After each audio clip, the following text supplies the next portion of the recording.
And let's go indeed. No water in my room currently without having to hold a pause on this. Let's go. No obvious remarks to make sure I didn't make this look down bad on the show. Let's go. 27 minutes as before. If there's any lag spikes, I'm sorry, but you'll have to work with what I actually get to say in the video and live stream, in particular the VOD. We're going to talk about the Black Sigil's Square One, or even the regeneration principle. That's still too similar to the green and the sigils, home glyphs. This is part of the Cognition Explained series at this point. But the Black Sigils Square One, cognition by simulation, my extroverted multitasking philosophy, or even approach to how I see myself, and even how I go about the idea that everything changes. And so, let's go straight into it. We only have 27 minutes. If I want to go longer, if I even can go longer, it'd be a little different sometimes. But yeah, I just the Black Sigils, as far as the Chroma Ghost is concerned, the Black Sigil is a black temple that can't be on a black canvas, so you can't even put the colored Chroma with it. The colored ones can go there because all of them are not black colored, so they're gonna fit on a black canvas. But what can you do with a Black Sigil that you can't put on a black canvas? You just put on white, right? I can do this for a thumbnail. But it's supposed to be an interesting idea. I think the idea of the Black Sigil was to originally be a black canvas in itself, not so much be its own rune or chromoglyph symbol, but sigil. But I think because the Black Sigil has its own meaning that I start to imply with the canvas and the blackness of the symbol but sign, and that is quite literally to be a square one rune. It's it's more like you have it be about everything that starts off from a foundation that seems to be there, and then what isn't. Because there's a lot you can get into with spirituality and I just watched some of Matt Horasa's recent content. I don't know how to spell his name. That's why I can't find him sometimes on my subscriptions list. But he makes a good point about he recaps some of his other content about spirituality, because I think he's a Satanist, but I'm not, quote me if I'm wrong about this, but I think he's a Satanist, and he talks about how there's a misconstrued understanding people tend to have. Actually, I understand what he's talking about. There's a misunderstanding people have about determinism and free will.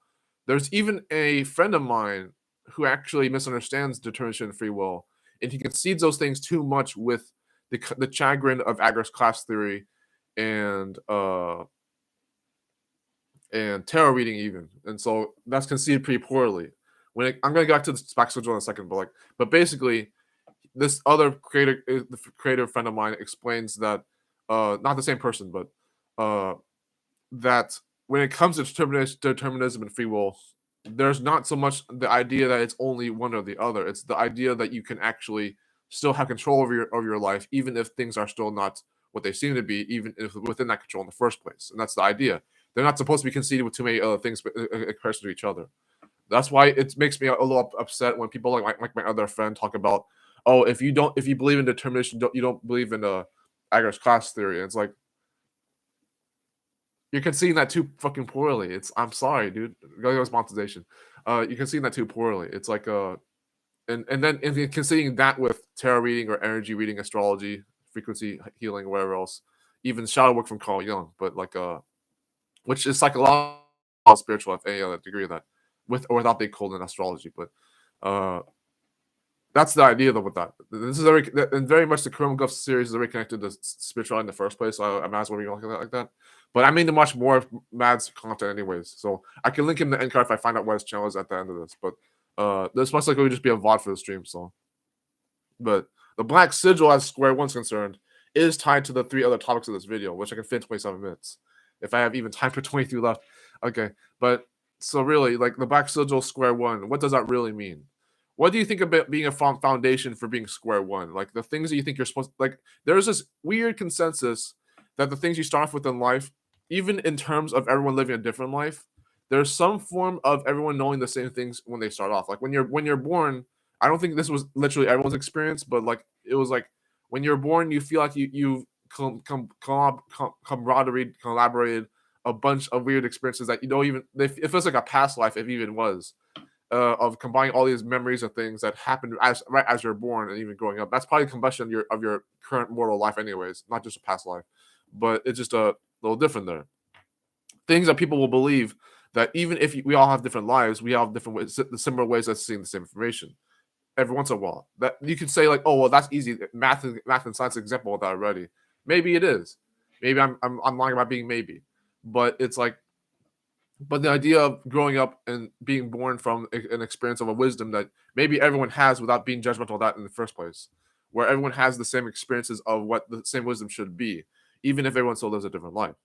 And that's the expectation for some good reason why that happens to be the case. It's just that we all come with the same idea what maybe some right and wrong should be, what some good or bad should be, what some idea of happiness and this despondency would be like. And it's like we could hope for that to have at least a little form of common sense for the right reasons. But that being said, the square one foundation can be a little distorted because life in itself can be very incongruent anyways.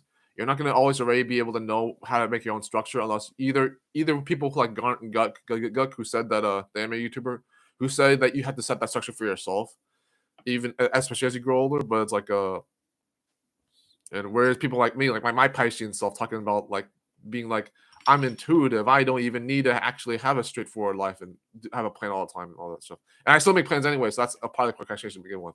But maybe, but whether it's charging my life or not with energy or action, but energy or action, kinetic and potential, huh? Or going back to science again with the math and stuff. Yeah, but so square one is literally just foundation. It's like you're able to set a foundation for what you understand to be the things that you think you were supposed to start off with in your life, and then going forward with what you have, even if you only start off with certain things that you didn't want anyways. There's such a thing as hating what's good, and this could be different cliches, but hating what's good even in your mind and loving what's already bad in everyone else's mind, and it's like, but that could be judgment anyways. But square one is quite literally just foundation. When you think, even if you just concede the idea that you have what you need right now, and you move forwards with possibly a strategy, not always, but possibly a strategy that you're going to work with what you have, with other newcomer ideas and structures and circumstances in your life, good or bad, with what you start off with. That's literally how you work up like even Fire Emblem or other strategy tower defense games like work like this. Like you literally like you start with a plan and then you plan a little bit first and then you work forward to what you got. Sounds simple, right? But not everyone can work that out anyways, unfortunately. But square one foundations. I even my own real father, whose own foundations were really straight to the point, but they also were still very well managed and conceived and neurosized. Props to him. Mad respect my real dad because he actually makes that come through really well. Because I have to clarify real dad because people might get confused and see do more vlogs, however that goes about. But where you that the foundations you set not to say for life, but you still want to be the same person that you are on the inside without changing too much of the wrong thing. So you change who you are over time while still being the same person collectively. And then if you can work that square one with other things you have to learn, unlearn, and relearn. Not everyone even knows what that is. I tried to mention in one of the coil episodes on the YouTube, not necessarily on the website for My Warrior, which by the way, that's up online for some reason. I started working that lately, as well as other videos. But yeah, it's like you have those foundations set for your life that you can change when you learn, unlearn, and relearn things to be more objective and subjective with your wisdom in actions, and you can make sure that you're learning the right things, but you're also still trying to learn anyways, regardless. The point of like that core episode was basically to illustrate that there are people who don't even know things like that, and so it's like even if it's supposed to be fake anyways in some degree, but how blessed I have to be about that. But one last thing I'll say about the Black Sigil before I get into the three topics, if I have time, is that the square one is not a curse. You have foundation, you have structures for a lot of things in this life, and even the law of entropy for the fat matter. The law of entropy being that I used to have a big philosophical graph with the law of entropy alone, where not so much I disagreed with it, but I didn't like the idea that it had to be promoted. And it was like a humanitarian level, but societal, where it's like, oh, it's harder to build than it is to destroy, and it's like, okay, then when it's hard to destroy, what's easier than that compared to building? Oh, maybe building itself. And it's like, no, that's because it was hard. No, I can't wrap my mind around that. It's like it's still too hard to destroy. It's just way too hard to destroy, and then you still say it's hard to build. It's like, but like, I think when you grow up like me, no one is privileged and no one is better than anyone else. But like We all have our own struggles. We really do in our own stories. But when people even assume that you're privileged, like who needs them? But it's just But people like me grew up in a certain way where it's like, well, of course, the Tony Cashman wouldn't know. The Tony Cashman would not know what it's like to have entropy. You were always like pulling things out of a bottle. You were always privileged. You didn't even have to know what you worked hard for in the first place. And it's like similar with that claymation stuff, unfortunately. But as well as just knowing that I actually did a good job with certain things. I wasn't shooting myself in the foot when I said stuff like that before, but I meant that in the sincerest light, that I actually didn't know what I worked hard for. Because I did it so well that I didn't even have to notice what I was comparing to. Same with like how happiness has to be compared to depression to make sure it's happy. That's the same energy right there. It's like I did so well that the lack of validation and confirmation and things from other people socially would have maybe made that a little better clarity wise to be told I was doing a good job or even a bad job. That it would have been nice, soapstick or not. I keep mentioning like that, but that's why these structures and foundations matter. You want to be someone who knows that there's something solid for yourself for now. If you lose all structure, is pretty lousy and bad, obviously. But even to the chagrin of having too much structure, because it's like you don't want to have so little block time that you don't even actually allow yourself to be free. Let alone having, even if you just had block time specifically to be free, it's still better that way. It's like if you don't have, that's still better than what the alternative would have been of not having any of it in the first place. But if that makes sense, but. So that's the Black Sigil Square One, as clear as I can put it for like 12 minutes straight. But let's talk about cognition by simulation. I mentioned this on the channel before, that it seems a little messed up that in other Matrix and simulation ways of dealing with things, like literally the Good Evil Chronicles cartoon I made up and Trapbots replay series, like in Cognition, even if even that, but. Or you have a bronze robot Clockwork along with features and gears for eyes. You have his black monster friend with no arms and legs, but everything else about him. And black hole like aesthetic, if even powers. And then there's the other two demon friends, red and purple, whatever not. And then like some kind of demon prince, and then the telekinetic other demon servant. You have the four of them particularly in a world that does not make any sense, even though it probably does. It's a matrix existing dimension at that point, but like that's kind of what technically was called in the very beginning of the show. But why would I make a series like Good Evil Chronicles if I had a straightforward life? It's because it was already going to go in weird, wacky directions to begin with.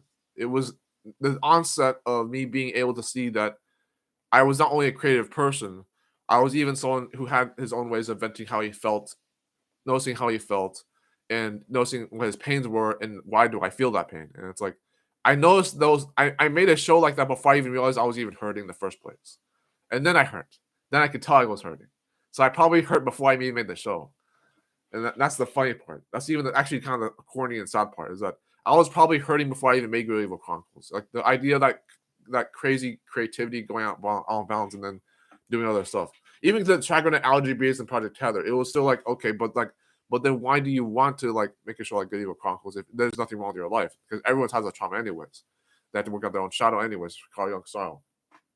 But the idea of cognition by simulation is akin to GC. Cognition by simulation is the idea that no matter what foundations you start with, no matter what newcomer ideas and spontaneous improvisations you make, and even clever ideas and actions you do, you're always going to start with something.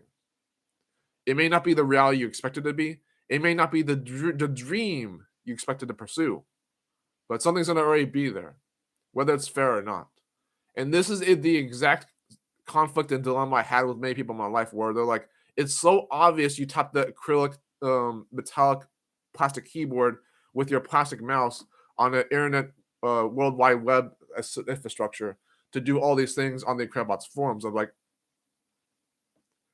if that was only one example of what else would have happened in my life, of course it would be that bad. But there are plenty of people, not just me, who go through that thing where it's like, do I know that I did something right or wrong?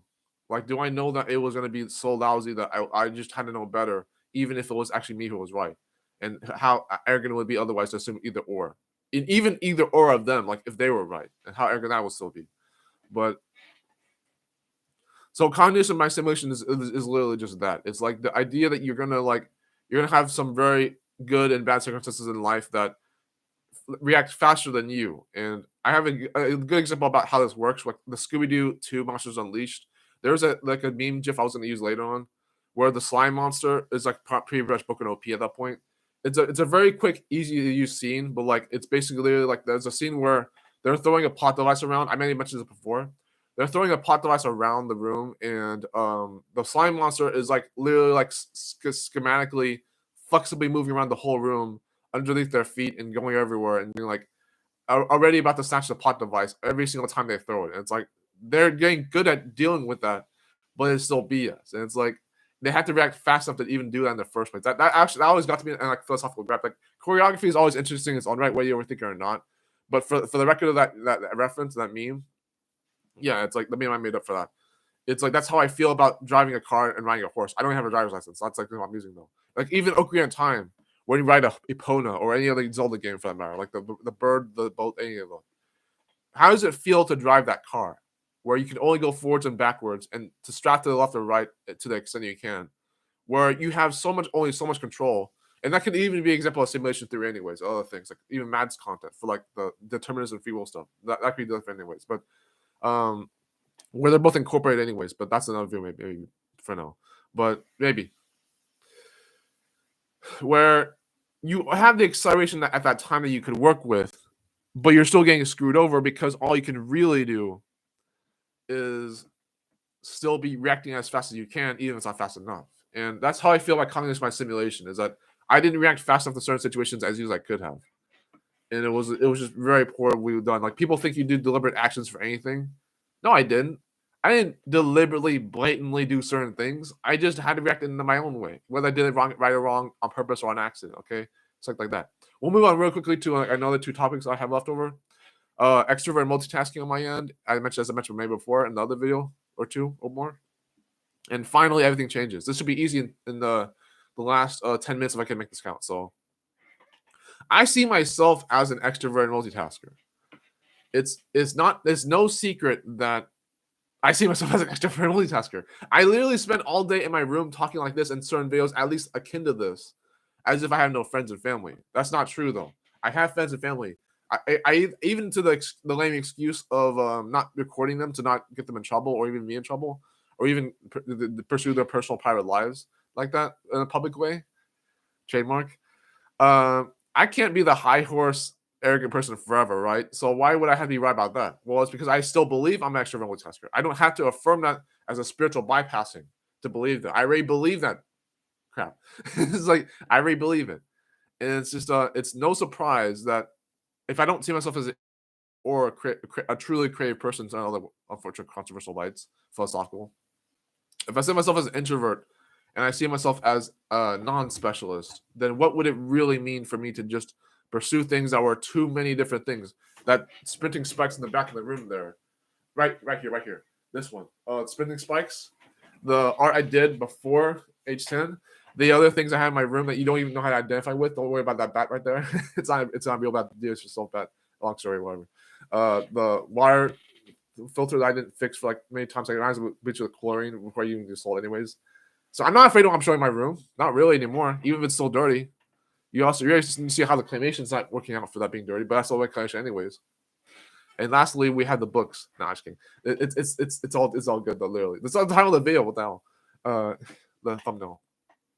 But yeah, extrovert multitasker, right? Someone who will literally talk to anybody as if they're all deep, meaningful relationships and infinite numbers of people, and then do literally everything he wants without focusing on what might as well be his one or two other passions in real time of his actual life story, and still do other things anyways. It is a big philosophy in my own life to try new things, even if I have the correct answer to begin with, and even though they didn't exist in certain situations, how I would still do the other things even compared to the best answer. And it's like that's why I do that, is because I still want to be someone who explores and adventures things, even if I literally don't do anything anyways. Trademark again for a different reason. But I still see myself as a super social person. So what if my life is fake? What if my life is really fake? Not in the philosophical solstice lens, but like not like a spiritual lens, but not always. I mean that in the sincerest of lights. Like, what if it really means that I was not doing much of my life to begin with, in any sentiment of that? and I still call myself an extrovert multitasker, even though I don't even technically see people in real life or online in a better light. Don't that's like the real please not yet. It's gonna get good. Okay, promise if you stay. But and the answer to that is that I have been talking to people, even to myself, for other good reasons. But I have been talking to people like the friends that I have now, the family members I associate with and still look up to, even if I don't get to see them. It could be another video. The family members I don't get to see as often. The friends I don't get to see as often, even though I care about them more than other family and friends for some reason, paradoxical or diabolical or not. It sucks, but we make do. And I still, to this day, indeed, obviously, maybe it's not yet, see myself as an extrovert multitasker. And I may not explain that in the best possible way in this communication meeting right now, whether I talk too fast or not as easily good. But we have to improve the communication at some point. But that's besides the point. My point is that I do socialize as often as I say. And I do try to do different hobbies and endeavors and career path things as much as I claim to. Because you see it all the time on my behaviors. I literally switch between like 4 different topics in the same stream as if they were the same thing. Not necessarily, though. But to me, the true evidence of me behaving and psychologically being like an extrovert multitasker is I talk to this webcam as if you were already there. And I know that the real talk of that would be real talk would be that I am talking to a webcam and no one else has to watch this video or a VOD live stream. Okay, I know that. I have that faith for my own ongoing, like, consistent behaviors of being a better person in spite of why I ever get out of it in the first place, even if people don't watch this video. But it's like, do I have to be hard on myself about that? Of course not. It's just, that's just how I am. But more than that, I have literally talked to people who know I will move like the waves of the ocean to other people in my life, whether they're important to me or not. Because they're all important to me, even myself. Whether I want that team IPO or team goal like from the last stream as well as not. But and that's why I see myself extra multitasker. So for the last 5 minutes, we're going to talk about how everything changes. See how Kyle Little says that to me in like the 2023 podcast from the beginning of that year? Everything changes. No matter what you're about to change to next or what you want to change next, even though what you change into in the future sooner or later will change in itself. So not just your current timeline, right? There's more kind of input than this that will healthily fit into 5 minutes. So like, here's the thing. You may want change to happen. It's going to happen anyways. But here's the thing. Don't be too upset or even too prideful of where you are right now. Maybe it happens. Maybe it doesn't. Maybe it's bad. Maybe it's good. You know the philosophy of that one guy who talks about like all the good or bad things in his life from his friends and family and neighbors, or like, this is so good. Why aren't you partying? Maybe. This is really down bad. Nothing could be worse than this. Maybe. It's that same energy. You don't have to be too cynical, but that's the same energy you're looking at for that. It's like, no matter what circumstances you go through, what season of life you're in, even if you want a certain realistic, ideal, foundational score 1, Black Sigil, of wanting that to be stable, you can still be grateful for where you're at, no matter where you're at. And you may want certain things to work out in a good light, but that will never end anyways. You always want something else. And even if you're a good and humble person about that, lovable enough, it'll still be like that, unfortunately. So you're going to want to be grateful anyways. Trust me, no matter in an Oprah Winfrey style way, no matter where you are right now, you'll always be grateful for where you're at if you have the potential to. And you always find a way to be able to do that. When I had that podcast with Kyle, I was so... I didn't think I was going to be like that jacket looking as good as I did, my rib clean and all that. I didn't think it was going to happen like that. It just lined up perfectly. It was even a impromptu stream. We didn't even know we were going to do that. And I looked up to that to this day, 1 to 2 years later, which time didn't fly too fast or slow anyway. So like it was different, but last 3 minutes. I didn't know it was going to work out like that. I didn't know I was going to have B-type manifestations that ended up proving that I was as humble level as I said. It was the idea that I was going to like just move my life for the longest time, trying to do my best at certain things and be rewarded for it truly as humble and level as I got at that point. Thank you, Dad. As humble and level as I got to the point of being like that. Everything changes. You're not going to stay in the same spot forever for better or worse, but that's all literally good. You don't want to have to worry about that too soon. You will have to take action eventually, and you probably already have to at some point, unfortunately. But you probably know that better than I do at this point. I think even you in particular, you surprise me, woman. You're literally like, I kind of like, I don't get this idea from you that I never fuck up because everyone makes mistakes, and even to the extent of that, I hate to beat that horse a bit, but I forgot to mention this in the last stream, but I understand a bit about what was really happening at that point. Is that you were trying to protect us, and I understand that now that you were trying to protect us, and you even had your own insecurities that didn't have to be addressed fully. But I understand that it wasn't just a mistake or regret in that context. It was even the idea that you were doing what you thought was best in your own way, and that's how everyone else, including us, should act. Is doing what we think is best for ourselves, trusting our own intentions in a Quentin's limitless style. Thank you indeed, Quentin. Is like trusting ourselves and our intentions. I know you didn't mean to do that to be a bad person. I know, and I don't mean to be that bush too much, but like or paint the dough on the wall. But it's like that's how I feel when I see stuff like that. Is that I trusted you, and I still do because I still love you, and I don't. That does not change whether things happen in our life that we may or may not want. But here's the thing, though, my dear. What are you going to change that doesn't change yourself, but gives you a foundation for what you can work with, even as new things come into your life as particular. It may not be what you want or even a good thing that you don't want, but you can still have for sure. So thank you for inspiring me to do that. Thank you for being my teacher and my friend and my hope for things to be better, even if things don't have to change the way I want to. Because again, one more time, everything will change, and that's all good. Thank you very much for watching this video. The end card will appear in like 10 more seconds if I even add one in. But for the record, that was just the Black Sigils. Thanks, Negus. Thanks, Negus, for finding out though. Okay, yeah. So for the Black Sigils Square 1 Foundation, the Cognition by Simulation philosophy, extroverted multitasking on my end as my self-belief, and even just everything changes. Thanks again. I'm gonna go Negus, but yeah, take care of you guys for the VOD, guys. You guys have a good day. Bye.